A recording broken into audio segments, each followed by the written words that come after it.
Hey guys, this is CS Joseph, and this is Season 18, Episode 14, Cognitive Mechanics, also known as the First Reflection. Um, this has been a very interesting episode, probably a little bit controversial. Typically, for Season 18, what I like to do is I have the preference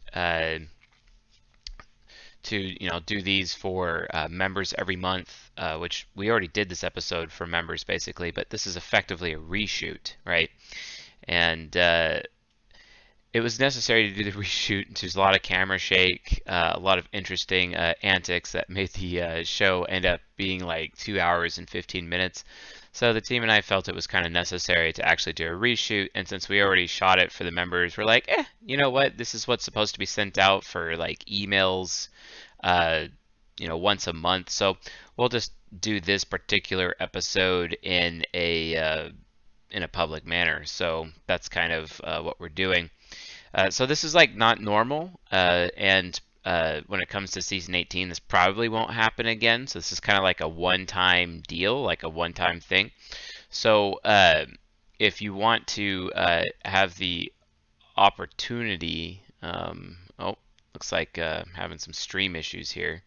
Hopefully the stream doesn't break on me, because that would suck a lot. Let's see here. Am I having some drop frames? A little bit. I'm going to kind of exit out of certain applications to give myself some more bandwidth here. Let's try that. Let's close a bunch of things down. Let's see. All right, cool. Hopefully that helps. We're going to quit that, quit that. I'm going to quit that. Yeah. I really hope this works. So, but anyway, okay, cool. So far, so good. At least I imagine that works well enough. So yeah. Anyway, wanted to have the opportunity to get this lecture out, but had to reshoot it. So I want to apologize to the members that did actually watch this, and it was insanely long, etc. But that's okay. I prepared a more condensed and precise outline for the specific content because this content is quite different than what we've typically talked about before. So it's kind of an interesting, approach. Okay, thank you for pointing out my SE Demon hat. I had no idea a Seahawks hat was SE Demon, but fair enough. Yeah, sure, Lorenzo. It's all good. But anywho, greetings from Seattle. I'm in my Airbnb from Seattle right now and brought my streaming gear, and hopefully the internet connection actually holds up to this end. That would be nice. That'd be really nice. So yeah. But anywho, if you folks want to make sure that you're getting season 18, make sure you're signed up at csjoseph.live/typegrid, or you've taken in your test and put in an actual valid email address, because that means you're on our email list. And if you're on our email list, that means you will receive season 18 lectures or whatever private lecture that we're doing for that particular season for that month. It'll just be emailed to you to a private link and whatnot, and you get to review it, which is pretty awesome if you think about it. So yeah, yeah, you can do whatever you want. Logical perspective, just give credit to where it needs to be given. That's all there is to it. You can do whatever you want. Okay, so awesome. So let's actually dive into this lecture here. This lecture is based on Dr. John Beebe's book, Energies and Patterns of Psychological. Just that book yet. What are you doing with your life? If you actually care about Jungian analytical psychology, then you're gonna want to actually read that book. It's actually pretty short as well. Pretty nice. I know that Dr. John Beebe claims to be an INTJ, and other people claim that he is an INTJ, but given his approach, I think, with what he's saying, I kind of have to disagree, especially with like his writing style. It's very like this happened to me. I said this. It's very first person, whereas INTJs when they write, they're very second person what they write. But like that's just one particular example among many. I've actually met him in person. Really cool guy, but I liken him to be a lot closer to Carl Jung in just how he thinks about things and it's my personal opinion that Dr. John Beebe is like the second coming of Carl Jung. Quite frankly, that's kind of how I see him. So, but within energies and patterns of psychological type, he talked about a concept known as mirror functions, right? Mirror functions. Well, I'll be honest. Yes, I renamed them to reflector functions. And the reason why is because we already talk about cognitive mirroring here within the CSJ community, about how, like, for example, an INFJ or an ESTP or Templar types, which are STP, NFJ types, they talk about mirroring often. And, and that's really important from that point of view. Mirroring is what they do. Like they'll take on the behaviors of other people when they're around them, and then when those other sources of behavior are gone, they'll stop behaving that way, essentially. And that's kind of basically what that means. That literally is what that means. That's where that comes from, etc. But that is not basically how I would describe mirror functions work. So this is the first episode of 4 episodes that are going to be diving into mirror functions according to Dr. John Beebe, but we're going to be, keeping to the CSJ nomenclature by doing so and by calling it reflector functions. So this is basically the first reflection or the first cognitive reflection, and we're going to be analyzing the relationship between extroverted thinking and extroverted feeling for this particular episode, which means every single one of the types are represented within this episode and the next 3 episodes after this episode to be able to gain this type of understanding. So just keeping you guys aware of how that works. Yes, Romaine, it is a reshoot because there's way too much chaos in the other. That's correct. And besides, you might have like an opportunity to ask some other questions. So, but yeah, the members already had their opportunity to be on the show and watch the show and the crazy antics we had, but doing a reshoot, and it's going to be a little bit more condensed instead of like all over the place. Carl Gustav Jung is an INTP. No, I'm going to stick to this specific episode, folks. Try not to distract me too much because there's a lot of content to go over for this particular episode. So let's get down to it, okay? So yeah, if you want to get a copy of Energies and Patterns of Psychological Type and you would like to support us, you can do that via our affiliate links at csjoseph.life/reading. So please check that out.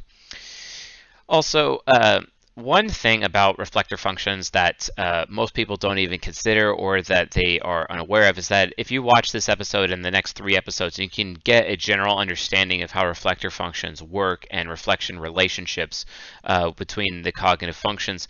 You'll start to see how basically attributes of the type grid ends up coming out. You'll be able to basically see how certain cognitive functions directly contribute to affiliative behavior or pragmatic behavior, etc., or systematic behavior versus interest-based behavior. And you'll be able to come to a better understanding of why certain aspects or attributes of behavior are attached to the type grid if you're going through the type grid and checking that out. Which is pretty nice. It's nice to be able to have that point of view and be able to understand specifically how the type grid is structured in a general way, just from the perspective of reflector functions. Now, granted, we've talked about cognitive axis, we've talked about cognitive synchronicity, cognitive asynchronicity, although I'm still talking about cognitive asynchronicity. We still have 2 episodes left of that small season, and that season's over. And we've also heavily explored cognitive orbit within the context of season 18, which please check it out. Now, if you have missed some episodes of season 18 and because you weren't on our email list or something, or you unsubscribed from our email list and then you ended up missing some episodes of season 18, you can actually watch every episode of season 18 as a member at csjoseph.life/members. Just become a journeyman member and you'll be able to do that. Also, by the way, like for those of you that think that coaching is a little bit too high priced and whatnot, well, you can hire Jay Ackley, and he just recently put up a video, and he's got a lot more videos coming out very soon. You can hire Jay Ackley at a reduced rate, and if you want, you can also just like do like our installment plan, which is just Acolyte, which is the next level above Journeyman, so that you can like just pay a fee per month. You end up accruing coaching credits over time, and then you can turn in those coaching credits for whichever coach that you want, etc. And there you go. So just throwing that out there in case someone was confused about that. So anyway, knowing reflector functions really helps you better interpret some of the behavioral attributes that are assigned to the type grid. And again, if you want to get a copy of the type grid, csjoseph.life/type grid, just put in your email, boom, you get the type grid, and then you're going to be emailed one of these lectures every month. So like that's a thing. So cool. All right. So yeah, it will be, Emily J, it will be an interesting lecture. So awesome. Cool. So let's keep going. All right, so the first cognitive reflection, extroverted thinking versus extroverted feeling. So 11 minutes, 30 seconds in is kind of basically when the lecture starts. But anyway, so what is the points of reflector functions? What are the reflector functions? What's their purpose? And it's basically to draw out the cognitive attitudes and extend the various energies that are being exchanged amongst the cognitive attitudes with all the other functions. We heavily explored cognitive attitudes within season 16 playlist here on this YouTube channel. If you haven't watched that yet, it's one of the most important seasons to watch, just to kind of get a better understanding of how things work, etc. And so I really hope you guys watch that. And knowing how the cognitive attitudes already are in their basic form, you can kind of see the reflector function of these next 4 episodes as an expansion or an appendix to what we've already talked about in season 16. So this is kind of going to be going even deeper than we have before. But before I begin, I have to immediately go to a fantastic example using Harry Potter, basically. And it's specific to Harry Potter and the Order of the Phoenix, which is book 5 or movie 5 out there for those of you who can there. And Harry Potter, and yes, I will spoil it, and I don't care because if you haven't watched the movie or read the book by now, that's on you and therefore not my problem. So get over yourself, just so you know. But reality is Harry Potter, the character, has to find something like a specific prophecy that was created by a professor at Hogwarts about him, etc. And this prophecy, what's contained within the prophecy, actually explains, in essence, how reflector functions work. And I found it very fantastic. And it goes down like this. It's talking about how, neither Harry nor Voldemort, or it says, quote, neither can live while the other survives, right? So you want to see your reflector functions all having a particular relationship with one another.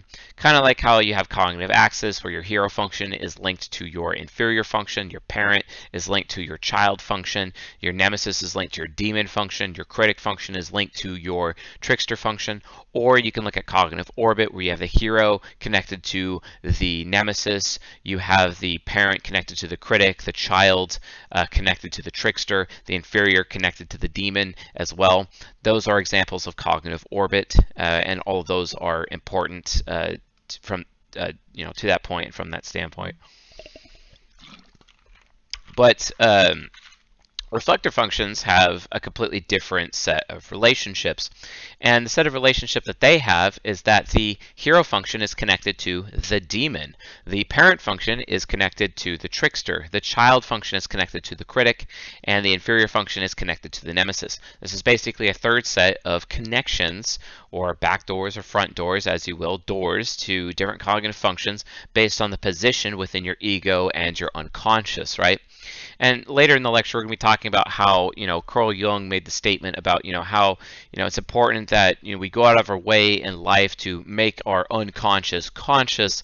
And we're going to be explaining why that is, as a result of this lecture, and where that comes from and how that matters and why it manifests. This is it. We're going to be discussing that right here and now.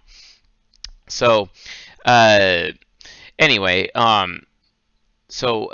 with that being said, here's another interpretation, and this comes from the Kentucky Fried Sage, because my mentor, my INFJ mentor, we always referred to him as the Kentucky Fried Sage, and he always would say, Chase, there's always a little bit of the demon in the hero. There's always a little bit of the demon in the hero, and basically what he's talking about is Dr. John Beebe's mirror functions, but and we're renaming it to reflector functions to keep our nomenclature consistent and less confusing for people, because a lot of the psychological community use synonymous terms on a regular basis, so it kind of is what it is, but I'm trying to make it less confusing for folks.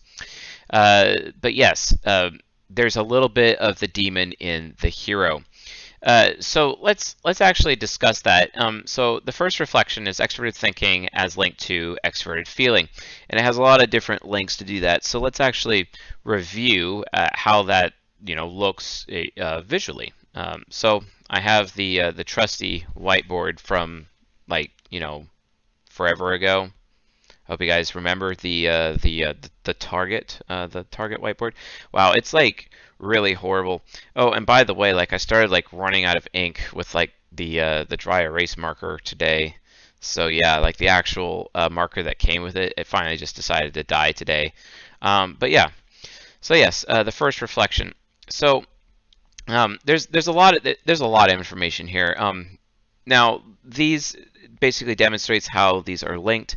You have the hero / warrior, which is like the immature versus the mature form of the hero attitude, and then you have the teenager versus the parent, which is immature, mature. You have the child versus the divine, or where your divinity is, and then you have the infant, also known as the tyrant, right, or the inferior. It's a tyrant compared to actual royalty. That's where the whole Return of the King meme or trope comes from. You have the nemesis versus the ally, which is the immature, mature form.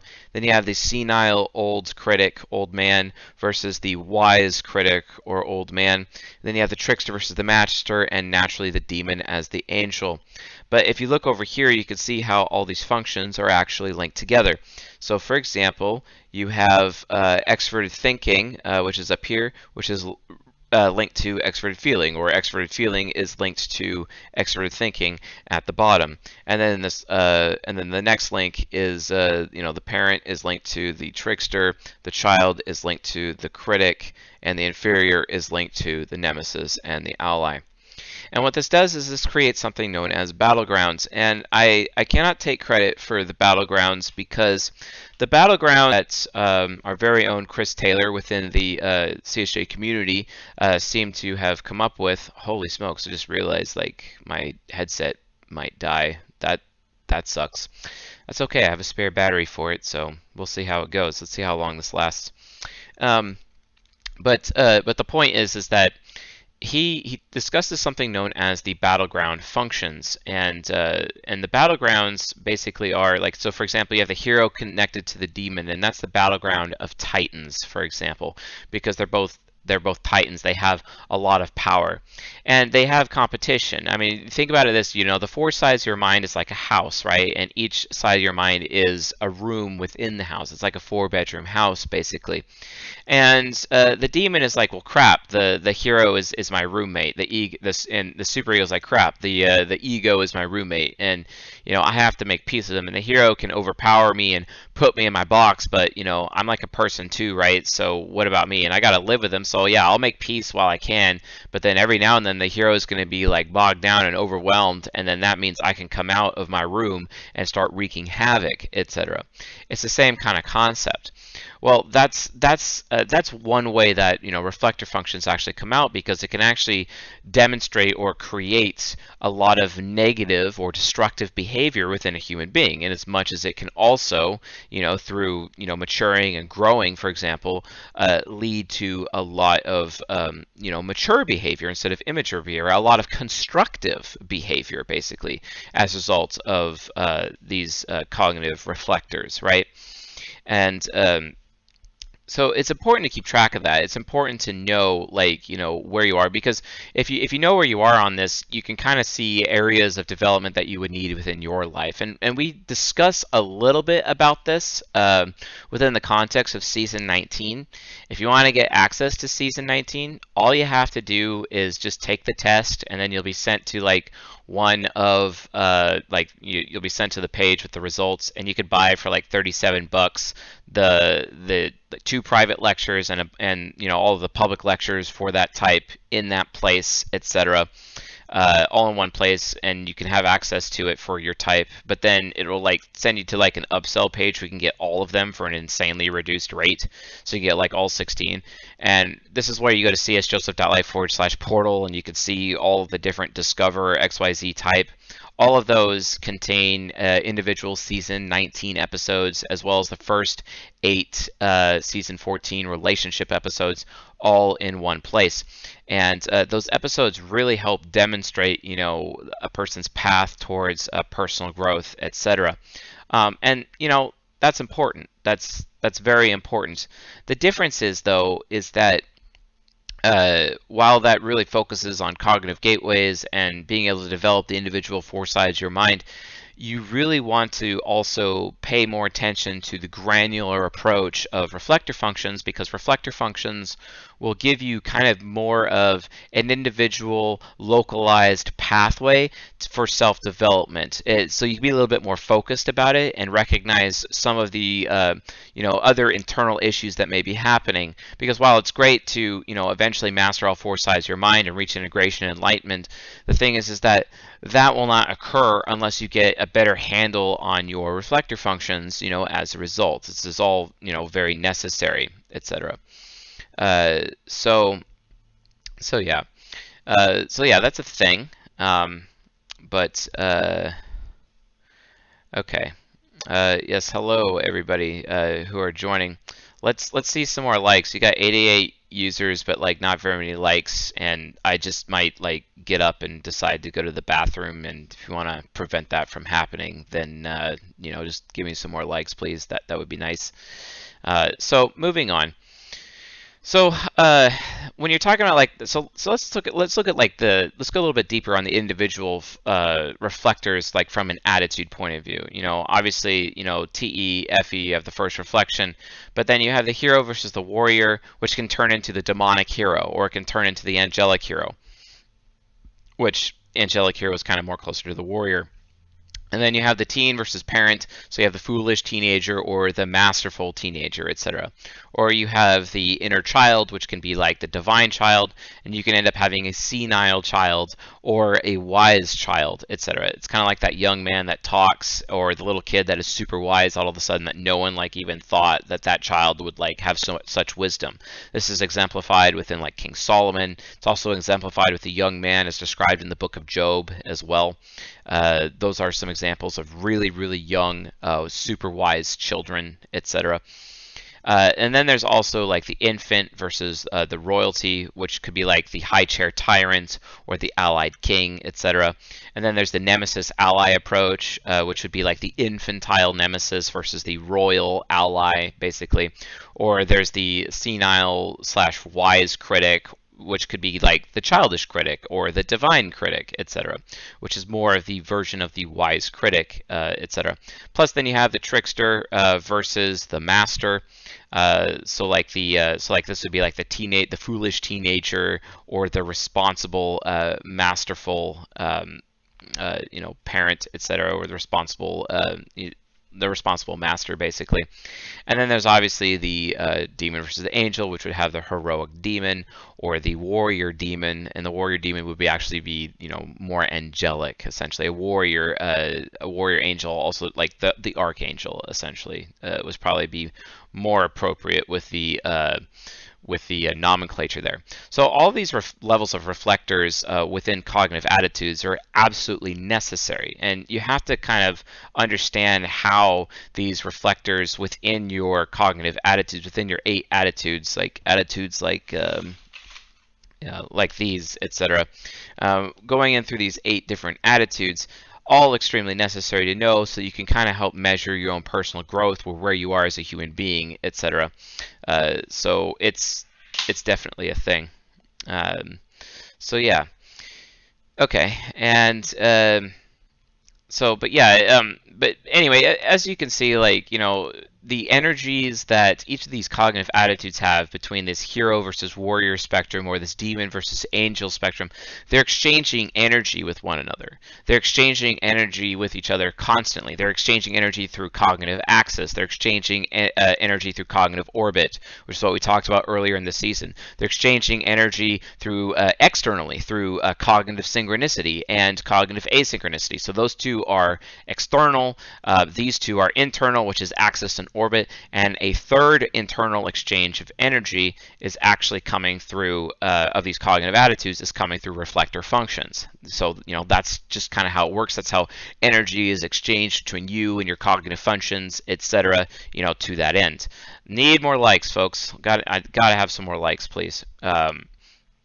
So yeah, and awesome, Raka is here because he first suggested that I actually look into this. And by the way, like the 5th episode talking about reflector functions, he's going to be coming on and doing a show with me where he's going to be explaining the battlegrounds a little bit more. So hopefully he can keep doing that for us, and he is able to give that presentation, because I'm very much looking forward to that and interviewing on that.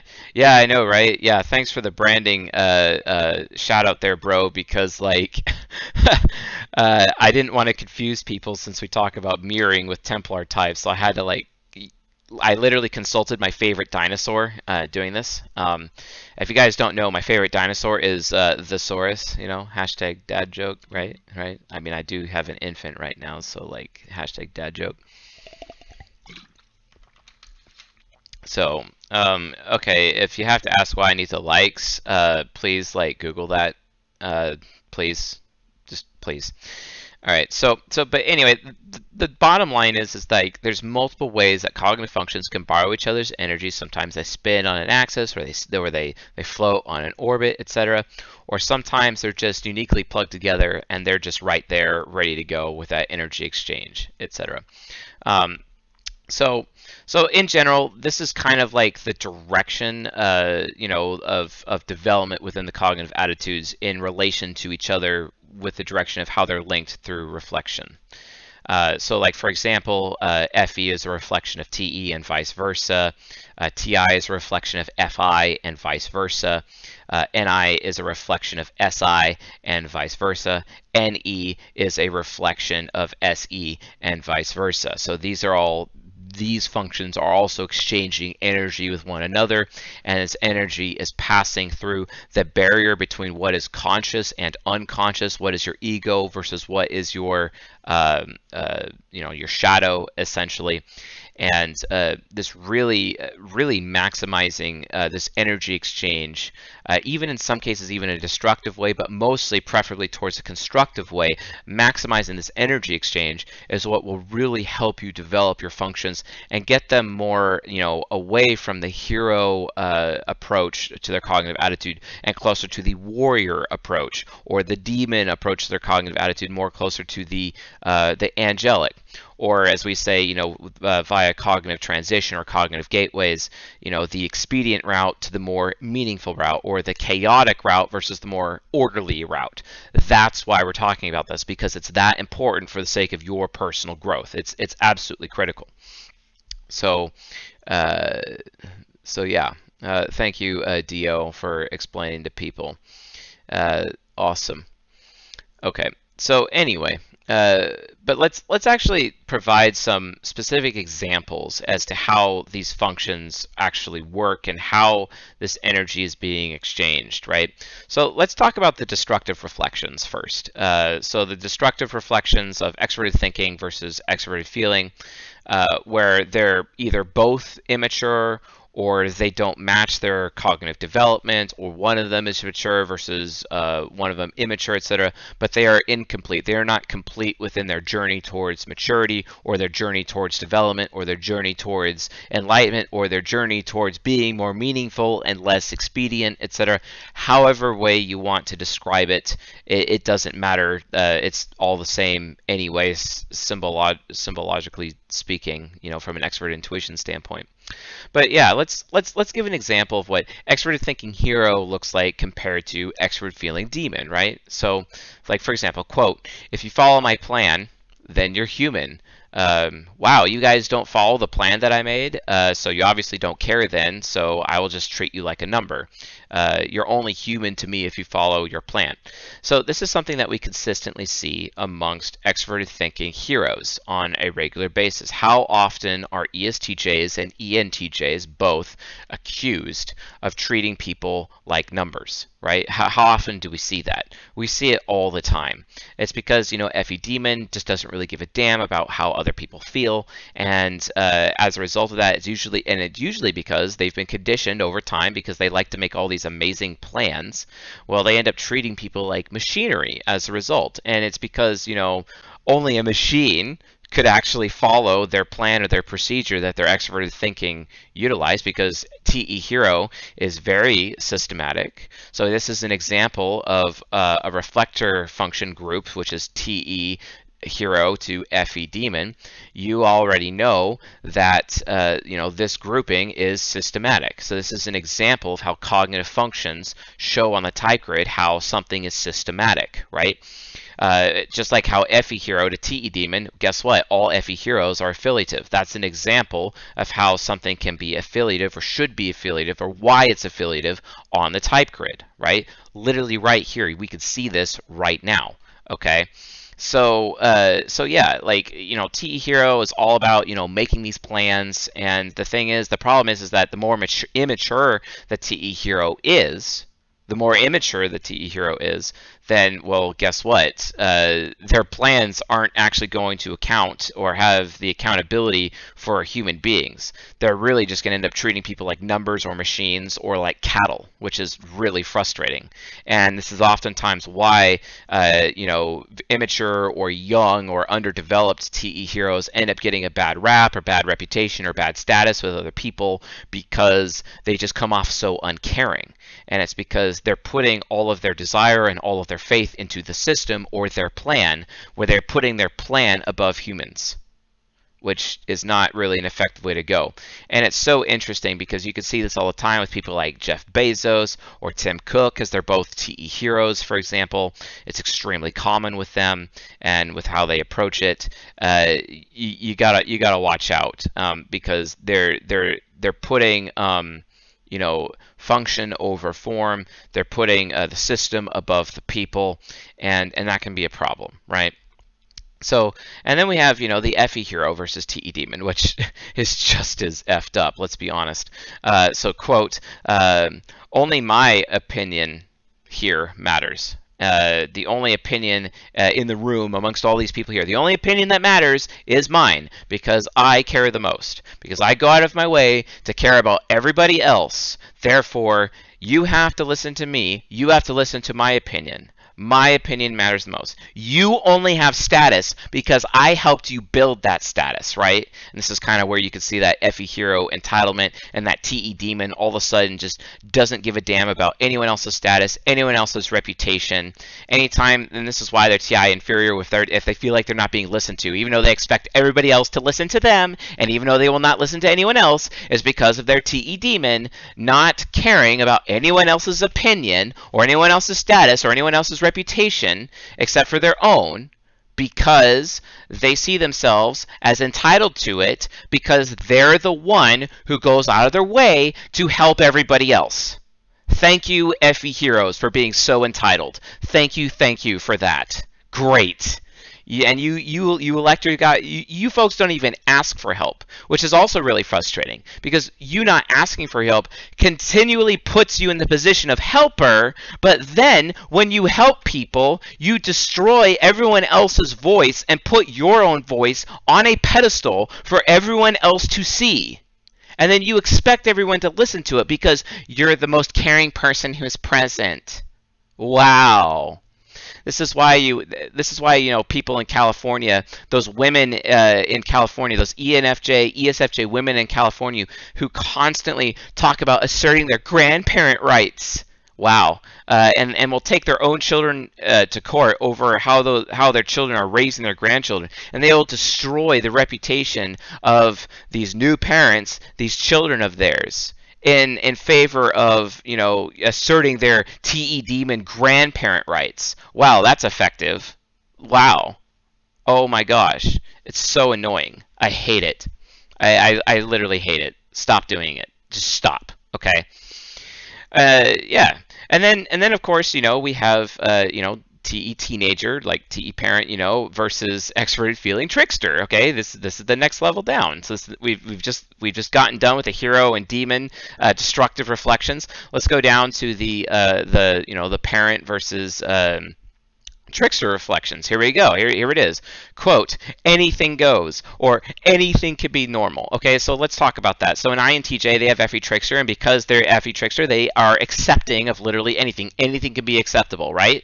Well, it's kind of the same with an ISTJ, right? The ISTJ is affiliative. So for them, it's more like, well, anything can be normal, or anything can be normalized. We could just create this random tradition, and it's normalized, And the bottom line is that FE tricksters, they accept anything and everything, but they shouldn't.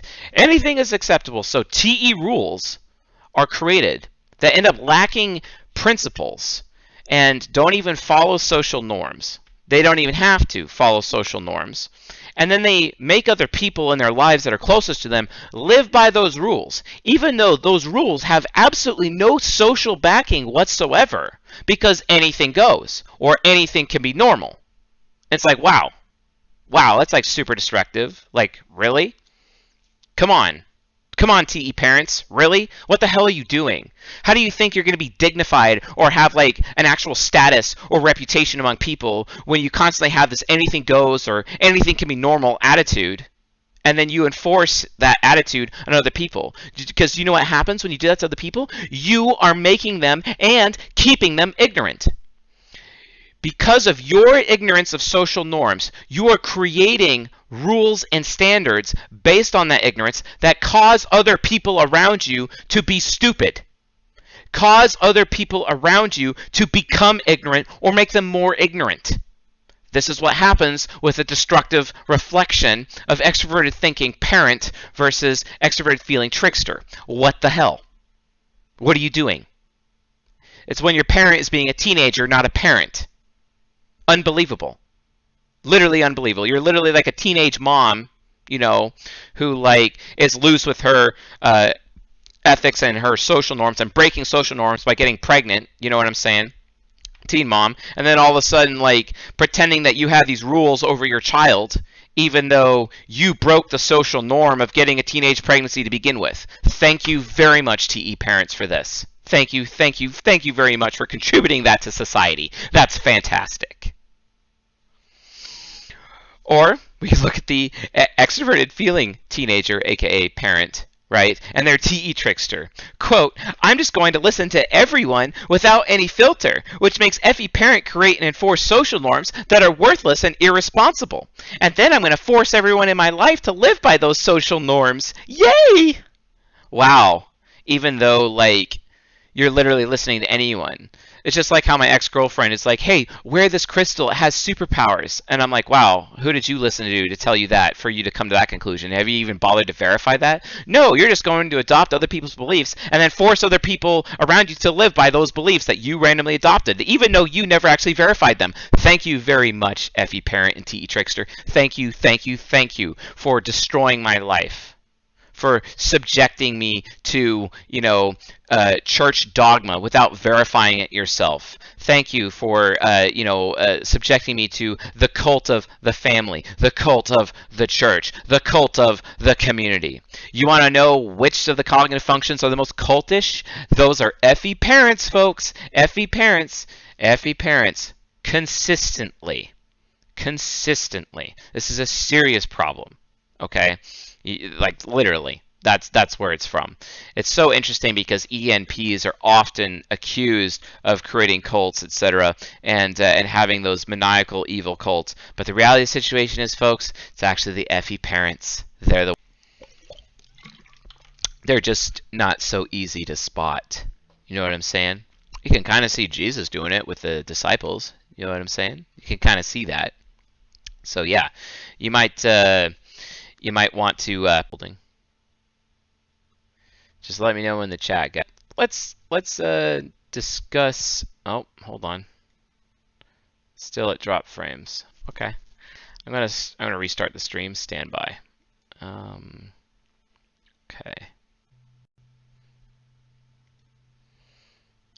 All right. Stream is back up. All right. So it says it's back up, so hopefully it stays that way. All right, cool. Awesome. And no drop frames again. So a fresh one. Okay. Yay, we're back. Awesome. Cool. Okay, cool. So anyway, moving on to the next one. So TE child versus extroverted feeling critic. You need to think about this because I deserve it and I am helpful. And because I've been helpful to you, you need to think about these things. You need to listen to me and my opinion. Because I helped you, that automatically means my opinion is valuable. Yay! You need to think about these rules, because this is what I value. And they're like, well, wait a minute. What about what other people value? Hold on. Okay, thank you, TE child. Thank you. Why are you making the claim that you deserve something, and because you deserve all that because you have credit, you're giving yourself credit. You give yourself credit because you're helpful. And so that means your credibility is based on your level of helpfulness, the amount of effort you put into helping other people, and that's where you credit. So you're admitting that you're actually transactional. You're admitting that you only help people so that you can be more credible, so that you have enough street cred to have a voice to use whenever you want, so you can grandstand whenever you want. TE child, wow, thank you. That's effective. That's amazing. Like, come on, really? Really? Or then there's FE child versus TE critic. This is me, where it's like, hey, I care about these people so much that I'm willing to publicly shame them.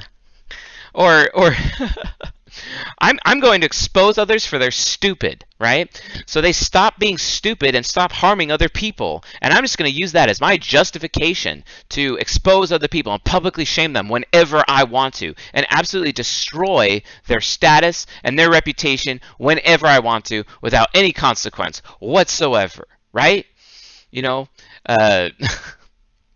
It's like, hey, because my FE child, wants to protect people from harm, and because I'm protecting from people from harm, I have full-on justification to harm other people. Like, wow, great, just great. Like seriously. Okay, drop frames are still holding. Hopefully we can get through the stream. Apologize for the stupid here. Oh my gosh. Yeah, a little bit buffering, but it should hopefully come back. Oh, nope, stream has gone down again. This is like insanely annoying. Let's see here. All right, supposedly I'm back now. Who knows? We'll actually see. Supposedly it is coming back. And I hit a button to take a photo of myself. Great. Randomly. That's nice. Okay. Someone remind me of where I left off, please. Let's see here. Type something. That's so annoying. I hate how that crap happens. Let's see here. Advanced settings. Let's see here. I hate this junk. There we go. Just make that go away. Awesome. Yes, I am back. Cool. Sure. Alright, cool. Yay, it's back. About damn time. Alright. Something about the FE parent. That's where I was off. Okay. So I left off at the FE parent. Okay. So, oh, T critic and FE child. Okay, yeah. Okay, so just to kind of refresh right where we left off. This is for me, FE child versus TE critic. It's where like I give myself justification to publicly shame other people because I'm trying to prevent harm to other people because FE child cares about other people. The thing is that it doesn't realize or is aware that it's kind of foolish because it's like, oh, I'm going to stop these people from being harmed by harming these other people. Wait a minute. Isn't that like crazy how that works? And that's FE child. FE child would just basically all it does is shift harm. It shifts blame even. It's just a blame shifter. That's all it does. It just shifts blame. It shifts harm. It shifts public shame. It shifts fear. It shifts all these negative things. That's what happens when this cognitive reflection between FE child and TE critic are being destructive. It just gives itself the excuse to publicly shame anyone and expose other people for their stupid so that they stop being stupid and stop harming other people. But then that in of its own right could be considered harmful. You see what I'm saying? And then, of course, you go next to the, the inferior versus nemesis functions, which is also just pretty freaking crazy. Okay, so so then, like, extroverted thinking inferior versus extroverted feeling nemesis. It's like, quote, I have to take away your voice and make you look bad because your values don't match my values, right? And they're holding on to status kind of like sand, because it's extroverted thinking inferior, and they're holding real tightly to that sand, which is causing the sand to slip through their fingers, etc. And they're worried about other people being selfish, and they're also asking themselves, will people contribute to me? Other people might be selfish, and they may not give to me. They may not contribute to me. And then because of that, they decide to not go out. This is one of the reasons why TE inferiors are behind the scenes types. They're background types with their interaction style. Informative, responding, control, or informative responding outcome, etc. This is why. It's because extroverted thinking inferior is with their FE nemesis, and they're literally worried about other people caring about them. And then because of that, it's like, oh, I don't want to lose this precious status that I've already gained. But the thing is that they're not aware of the fact that their status is decaying, so they actually have to show up to keep their status. But they don't understand that. So then they just decide to withdraw and not be present whatsoever because they're worried about whether or not people will value their opinion or will even help them or contribute to them, basically. It's like it's really toxic. Here's another destructive approach. Extroverted feeling inferior versus extroverted thinking nemesis. I care enough that you shouldn't be thinking that about me. Gosh, you're stupid. Why do I bother helping you when you don't even take the time to listen to me? And I'm like, well, wait a minute. Did you inform the other person that you're only going to help them because they listen to you? Is that not transactional? Can you not see how transactional that is? Really? It's especially bad for ISTPs because they're interest-based. You see what I'm saying? So, folks, these are all examples, solid examples, as to why extroverted thinking or an extroverted feeling within these reflective functions can be extremely destructive, right? Destructive all the way through. So that's a problem, right? And it's really, really annoying. So, yes, WebKelpie, it can shift focus from ourselves. Yes, it can. It is like FE child is the ultimate blame thrower. It really absolutely is. So then, So then let's look at the constructive reflections of extroverted thinking versus extroverted feeling. So let's go back to the hero and the demon, or the warrior and the angel, essentially, or the archangel. So here's the constructive reflections. And if this is as if they're both mature, or they have similar cognitive development on the mature side. And what to be constructive with your cognitive, with your reflector functions via cognitive reflection, in order to be constructive, you have to instead lead with your unconscious reflector functions instead of your ego functions, making your unconscious conscious, right? Carl Jung has said this multiple times, and this is literally how you do it. This is how you make your unconscious conscious, is when you make the conscious decision to lead with your reflector functions in your unconscious first before your ego. This is what people colloquially refer to as ego death, even though those people who talk about ego death don't actually know what the hell they're talking about. And I wish they would stop talking about that, because it's the most annoying thing in the world and just absolutely triggers me every time I hear them talk about ego death. What they're actually saying is what Carl Jung is trying to teach everybody. Make your unconscious conscious. And this is literally how you do it, folks. This is the answer. And if you do this and you practice this, you will help yourself develop your ego, develop the four sides of your mind, and develop your personal development towards maturity instead of immaturity, towards the meaningful instead of what is expedient. For example, hashtag Jordan Peterson. This is literally how you do it. So let me give you some specific examples. Extroverted thinking warrior versus extroverted feeling angelic, or the angelic warrior, the archangel warrior. Quote, "These people have a very human approach. I can make a more human plan, where the plan itself is made for humans instead of a machine. The plan is far more refined. It is because these, TE heroes are all of a sudden that they are aware, they care, their FI inferior cares all of a sudden that a human is following their plan, that a human is following their procedure. Not a monkey, not a machine, not cattle." Right? Is where they start treating people like human beings, because they treat themselves like a human being, so maybe they should treat other people like human beings and stop treating people like numbers or cattle, etc.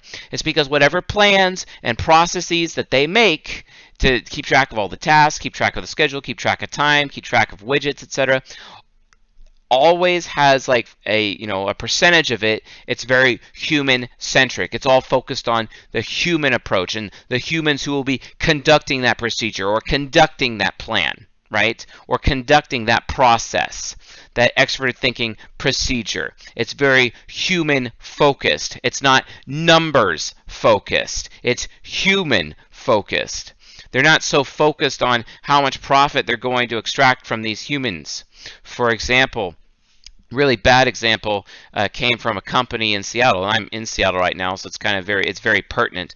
Where the chief of operations, or the chief of finance, literally said, quote, "Okay, we're going to extract as much work and time and effort as we can from all of our employees, as much as we can, as much as possible. They're all on salary. We're going to work them, up to 60 hours a week, and then we're just going to hire managers to oversee them, to keep them as productive as possible. We're going to extract as much productivity as we possibly can." This is the wrong attitude, and that is an example of this reflector combination of extroverted thinking hero and FE demon gone bad, when it needs to be extroverted thinking warrior and extroverted feeling angelic, because instead these people would realize that their workforce would be far more productive if their plans included room or space to allow these people to be human beings instead of cattle or numbers or monkeys or machines.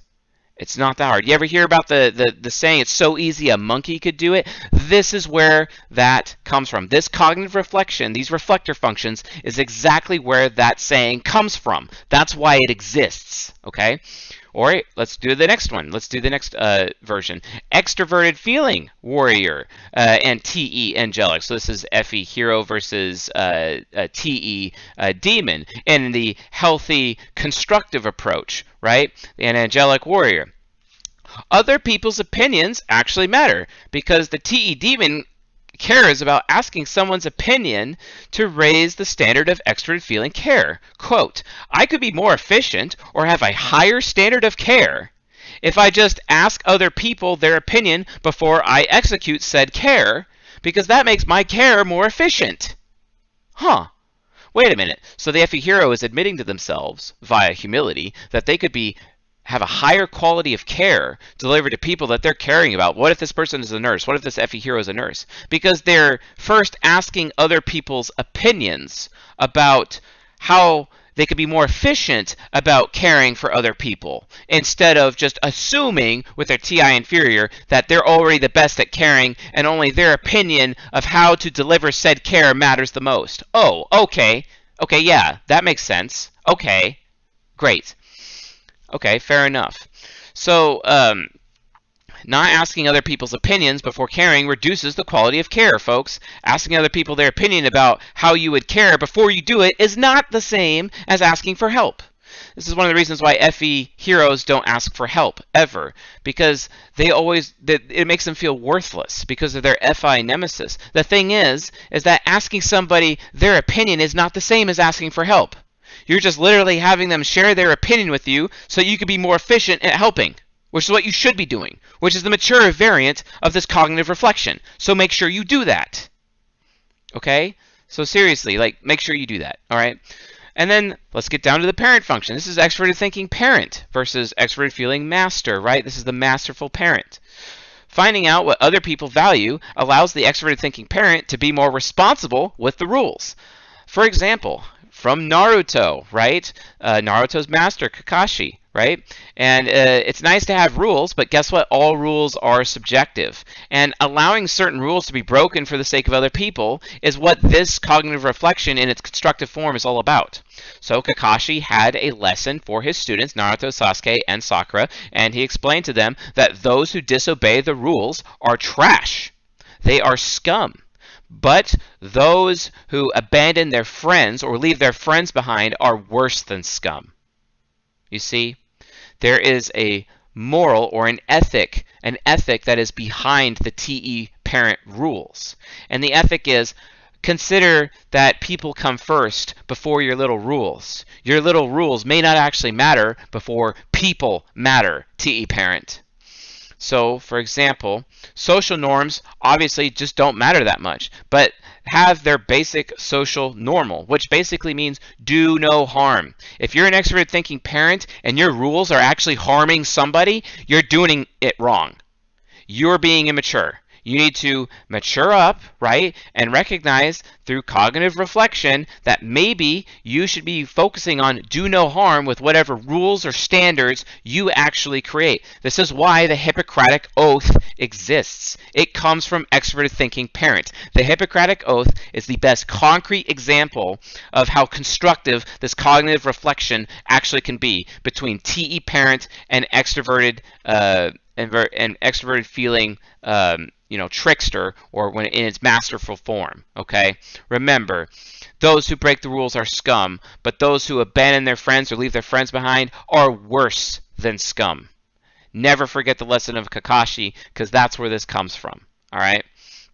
And then there's the FE parent version versus TE trickster, aka master, when it's being the masterful parent. Imagine TE trickster actually filtering out things so its ethical and social norms are accurate and valid, figuring out the right people to listen to instead of just listening to just about anyone, which opinions are the most valuable.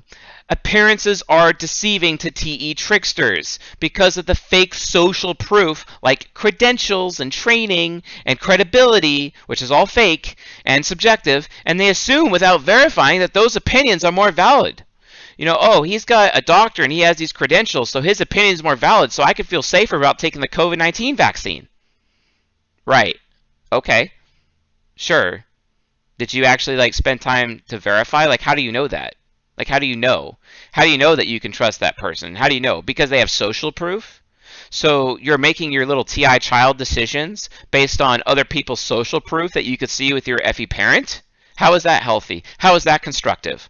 Maybe you should spend more time verifying instead of relying on social proof for your decision-making, FE parents, you ISFJs and you INFJs out there. Because guess what? When you rely on social proof for your decision-makings, it makes you ignorant. Stop being ignorant. Stop relying on social proof and instead learn how to filter. Not everyone's voice matters. Not everyone's opinion matters. Why? Tell me, why do you think the heroin addict laying down on the side of the street and his opinion matters? Why do you think his opinion matters? It does not, Effie parent. It doesn't. Stop giving him the time of day, because when you do, you're enabling him. Stop enabling him. And because you're enabling him, you're enabling society, and you're enabling all those people who have social proof and who have credentials to actually have power. Stop doing that. It doesn't help anybody. Seriously. Stop doing it. And then extroverted thinking divine versus extroverted feeling wise. So this is T.E. Child versus F.E. Critic, also known as wise divinity. Paying attention to what other people value ahead of time instead of sharing your own beliefs. So seriously, like ENFPs and ESFPs, like no one cares about what you believe. No one cares. No one cares about your opinion. Find out if people actually care about the subject matter that your opinion relates to before actually sharing it.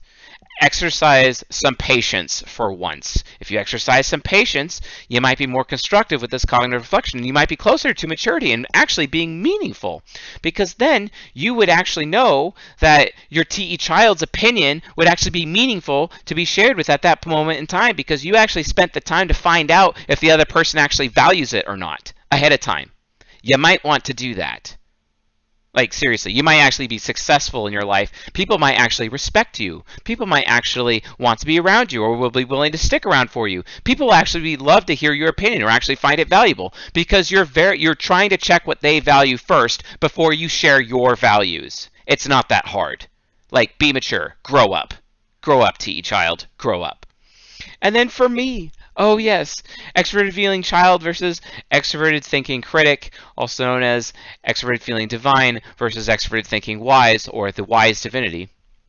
Guess what? I can be really harsh with every child and harm other people for their own good, like I said earlier. Sometimes I take on too much harm for the good of others or the good of the system, you know, extroverted thinking critic, because it's the good of the system. And I see those rules over there, and I'm filtering out the lies so I can give people a better life.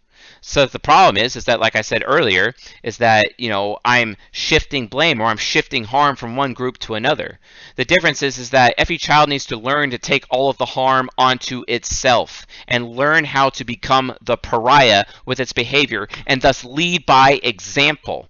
Leading by example is the key. That way, you're not shifting blame anymore. That way, you're not shifting harm anymore. By leading by example, people will stop harming themselves and they'll start thinking about things differently, because you're able to protect them by shifting it towards yourself. Now, granted, you have to have self-respect and self-esteem and not obviously, sacrifice yourself for other people consistently. But the difference is that by leading by example with your own life, you can slay every freaking sacred cow that these people have within their life and affect massive change. You ESTPs and you ENTPs out there, stop being pussies and stop being afraid to lead by example. I don't care if you just freshly read a book. If you don't have the life experience to back up what you read in that book, then what you think is absolutely meaningless, and you're not going to help anybody. It doesn't matter if you offer them advice, Effie child. You actually don't know what you're talking about because you don't have the experience to back it up. So stop doing it. It doesn't make sense. Seriously, stop. You have to show people their sacred cows are as a result of their conditioning. And the only way to break their conditioning is if you break your conditioning first. Okay? That's how it is. Established social norms may not be healthy. And guess what? Every child knows this. And I slay these established social norms on a regular basis and take on the social fallout for your benefit and become the pariah for the sake of others. I break the rules or the chains that are on other people so others can be free, and I can hopefully finally be myself and actually be accepted, socially accepted as myself. But if I'm just shifting harm from one group to another, no one learns their lesson, right? Because it's like the blind leading the blind, or better yet, an eye for an eye leaves the whole world blind. And there is no one more eye for an eye than TI parent. Trust me. Watch out for that. Where's the wisdom in that, folks? There is no wisdom in that. So Effie Childs, like, you need to like seriously pay attention to this. Very important. So another example is how I often answer questions even though I don't get paid. Like, so for example, I'm often accused personally of like people on Reddit or wherever else that, you know, I'm only in it for the money, I only care about money or whatever. Like, no one knows the amount of hours and time that I put in pro bono for so many people within this community that I don't even charge. They'll ask me questions and then I just have to like ignore people after a while because it can get pretty crazy. But there are people out there who have some serious needs. Like, I've had some emergency calls sometimes. I've helped talk people out of suicide on a consistent basis because it was emergent. Like, I have put in the volunteer work. I have done the pro bono aspect. And guess what? I consistently do it. It's just that, you know, people often can take advantage of that. And then sometimes every child uses that taking advantage of victim mindset to shift blame and to shift harm from one group of people to another instead of actually living by example, which is something both ESTPs and ENTPs need to actually learn, because that is the wise approach. No one else is going to be freed unless those people can see FE Child leading and living their life by example so that those people can be free too. Because those people will not take the shackles off of their bullshit established social norms or their bullshit rules and regulations and standards that they have, their really poor standards, until they see the TI parent, aka the FE child, leading in a completely different direction with their own life, with their own point of view. That's where it comes from, okay? Seriously. And then the inferior functions. Extroverted thinking inferior versus extroverted feeling nemesis. Extroverted, which is also extroverted thinking royalty versus extroverted feeling ally, basically the masterful royalty. And basically this is when just TE inferior just decides, you know what, I'm just going to show up. I don't care if someone doesn't care about me or if they're going to contribute to me. I respect other people's values. And just because they don't match my values, it will not cause me to remain silent, and I still will share my conflicting opinion and my conflicting values. People get rewarded in public for what they've practiced for years in private. And you know what? I practice my opinion. I've read all these books. I've developed my own value system, and I'm not ashamed to share it. I don't care if other people don't value it or if people are not going to contribute to me, because I can contribute to myself. I'm strong enough to contribute to myself, and I'm strong enough to share my conflicting opinion regardless of the social or status or reputational fallout. Folks, if extroverted thinking inferiors would realize this, they'd realize that they would gain far more respect and far more status by sharing their conflicting opinions, because it sets them apart. When they don't say anything, they just look like everyone else. And then they don't have status, and their status decays over time. No shit. Maybe they should, like, fix that. And then the final one, extroverted feeling inferior versus extroverted thinking ally, for you ISTPs and INTPs out there, which is masterful royalty as well. When the student is ready, the master will appear. Okay? Verify what others know ahead of time before attempting to improve and teach them how to do something, or attempting to help them. Verify whether or not they actually need your help first before actually giving them help. Do you know how arrogant you come off when you just show up and you just start helping them even though they didn't ask it, or they actually know how to solve the problem themselves, but they're not doing it fast enough, or they're not doing it the right way that you think it needs to be done? Do you know how arrogant you come off that way? Do you think you're going to be wanted? Do you think people are going to stick around for you? They're not.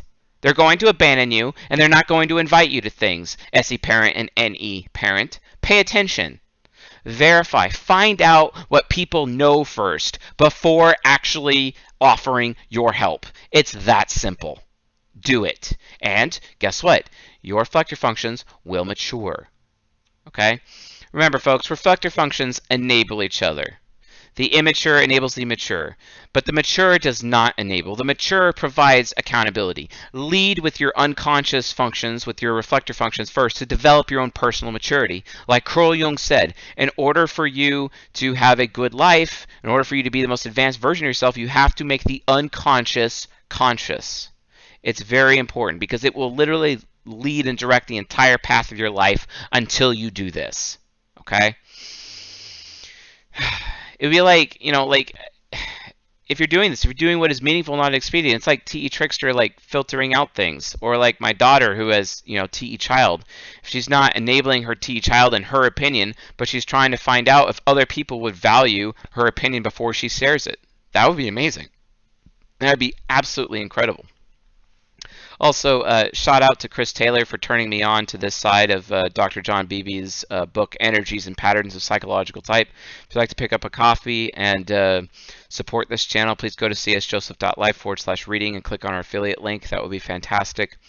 Also, shout out to Eric Bauer, who discussed the recent DNA-related discussion with the cognitive functions. I find that fascinating, and I think I'd like you as a guest on the show to actually discuss that in front of the audience. I think that would be great to do that. So if you could contact us at support@csjoseph.life to set that up, that would be great. So anyway, folks, this is the first reflection. These are the reflector functions of extroverted thinking versus extroverted feeling. And this is the end of Season 18, Episode 14. Now, I will be happy to do a quick 10-minute Q&A session relating to the content of this particular episode if you would like. So go ahead and ask me these questions. So, okay.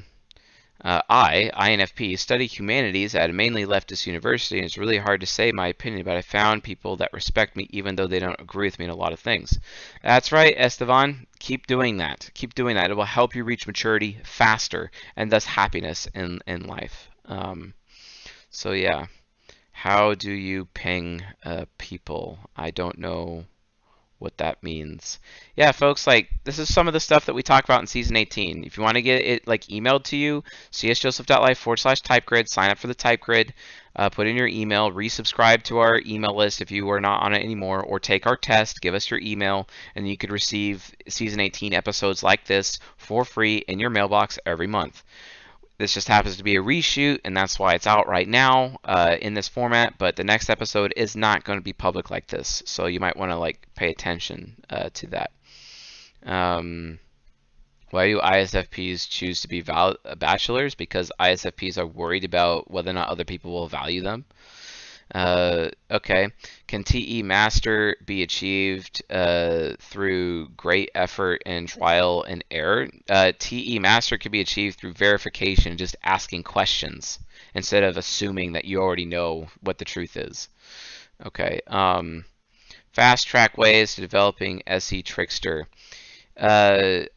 Try to actually perform and learn and practice. You have to practice, like focus on practicing as much as you can.